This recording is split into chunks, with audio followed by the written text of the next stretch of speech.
আজকে তোমাদের সাথে শেয়ার করব একটা পৈতে বাড়ির মেনু। আজকে দিয়ে দিয়েছে মাটির থালা আর কলা পাতা, আর তার মধ্যেই ছিল পমফ্রেট ফ্রাই। পমফ্রেট ফ্রাইটা খেতে খুব সুন্দর ছিল, মাছটাও বেশ সুন্দর ছিল। তারপর চলে এসেছে গরম গরম সাদা ভাত আর ঘি, তার মধ্যে ছিল শুক্তো। শুক্তো খেতে ভালোবাসে না এমন মানুষ হয়তো কমই আছে।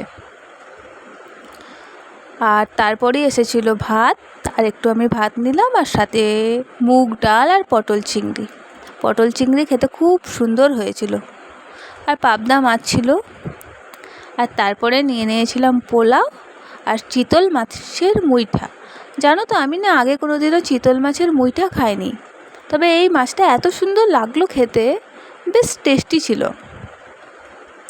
আর চাটনি পাঁপড় খেতে তো বেশ ভালোই লাগে। সাথে ছিল সন্দেশ, রসগোল্লা ছিল, আমি নিইনি। আর সাথে ছিল